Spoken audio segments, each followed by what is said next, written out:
बिस्मिल्लाहिर्रहमानिर्रहीम। Islamic library में आप सबको खुश आमदीद कहती हूँ।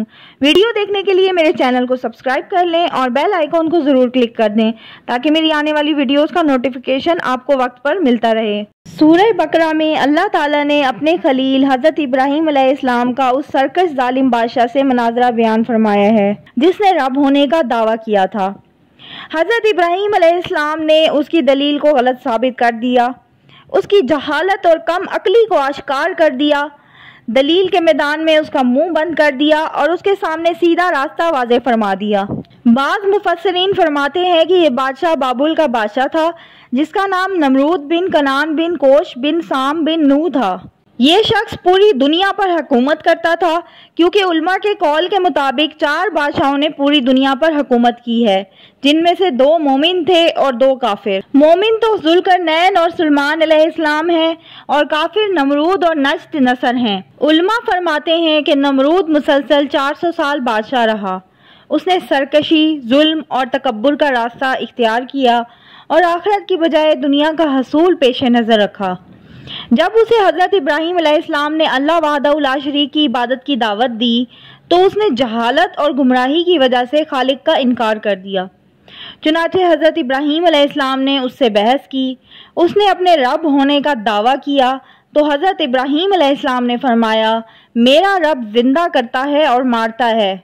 उसने कहा, मैं भी जिंदा करता हूँ और मारता हूँ।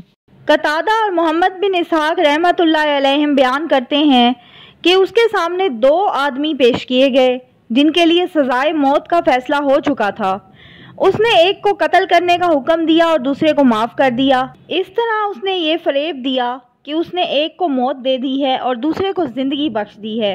उसका ये अमल हज़रत इब्राहीम अलैहिस्सलाम की दलील का जवाब नहीं था और ना उसका मौजू मनाजरा से कोई ताल्लुक़ था, बल्कि ये एक बेकार बात थी जिससे ज़ाहिर हो गया कि उसके पास कोई दलील नहीं। हज़रत इब्राहीम अलैहिस्सलाम ने जो दलील पेश फरमाई थी उसकी फसाहत ये है कि जानदारों का जीना मरना एक आम मुशाहिदे की चीज़ है। क्योंकि ये वाक़यात खुद ब खुद पेश नहीं आ सकते, लिहाजा ज़रूर कोई ऐसी ज़ात मौजूद है जिसकी मशीयत के बगैर इन अशिया का वजूद में आना महाल है। लाजमी है कि नज़र आने वाले वाक़यात का कोई फ़ाइल हो जिसने उन्हें पैदा किया, उन्हें अपने अपने निज़ाम का पाबंद किया, जो सितारों, हवाओं और बादलों को एक जगह से दूसरी जगह ले जाता है और बारिश बरसाता है, और उन जानदारों को पैदा करता है जो हमें नज़र आते हैं और फिर उन्हें मौत से हमकिनार कर देता है। इसलिए हज़रत इब्राहीम अलैहिस्सलाम ने फरमाया, मेरा परवरदिगार तो वो है जो ज़िंदा करता है और मारता है। उस जाहिल बादशाह ने जो कहा कि मैं भी ज़िंदा करता हूँ और मार सकता हूँ। हज़रत इब्राहीम अलैहिस्सलाम और नमरूद के दरमियान ये मनाजरा उस दिन हुआ जिस दिन वो आग से निकले। इससे पहले उनका आमना सामना नहीं हुआ था। जिस दिन वो इकट्ठे हुए उसी दिन ये मनाजरा वाक़े हुआ। ज़ैद बिन असलम से रिवायत है कि नमरूद ने अशियाए खुर्दनी का निज़ाम अपने हाथ में रखा हुआ था। लोग गल्ला लेने के लिए उसके पास जाते थे। हज़रत इब्राहीम अलैहिस्सलाम भी दूसरे लोगों के साथ गल्ला लेने गए। इससे पहले दोनों की मुलाकात कभी नहीं हुई थी। उस वक्त उनके दरमियान ये मनाजरा हो गया। उसने हज़रत इब्राहीम अलैहिस्सलाम को गल्ला देने से इनकार कर दिया।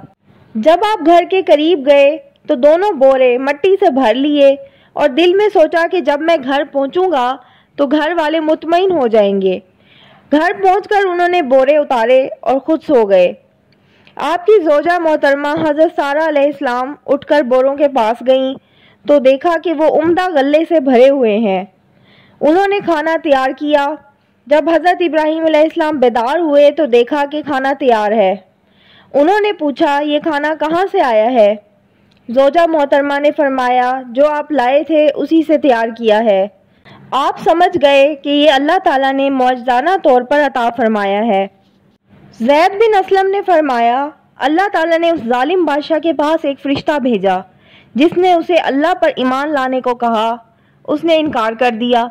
उसने दोबारा ईमान की दावत दी। उसने फिर इनकार कर दिया। उसने तीसरी बार ईमान की दावत दी तो उसने फिर भी इनकार कर दिया और कहा, तू अपने लश्कर जमा कर ले, मैं अपने लश्कर जमा करता हूँ। तलुए आफ्ताब के वक्त नमरूद ने अपनी तमाम फ़ौजें जमा कर लीं। अल्लाह ताला ने इतने मच्छर भेज दिए कि सूरज उनकी ओट में छुप गया। اللہ نے لشکر والوں پر مچھر مسلط کر دیے، انہوں نے ان کا گوشت اس طرح کھا لیا کہ صرف ہڈیاں باقی رہ گئیں۔ ایک مچھر بادشاہ کی ناک میں داخل ہو گیا، اللہ نے اس کے ذریعے سے اسے 400 سال عذاب میں مبتلا رکھا، چنانچہ اس کے سر پر ہتھوڑے مارے جاتے تھے حتیٰ کہ وہ اللہ کے حکم سے ہلاک ہو گیا۔ یہ تھی میری آج کی ویڈیو۔ امید کرتی ہوں آپ کو ویڈیو بہت پسند آئی ہوگی۔ میری دعا ہے کہ اللہ تعالی ہم سب کے گناہوں کو معاف فرمائے اور ہم سب کی بخشش فرمائے، اور ہم سے پہلے مسلمان جو اس دنیا سے جا چکے ہیں ان سب کی بخشش فرمائے۔ آمین ثم آمین۔ اللہ حافظ۔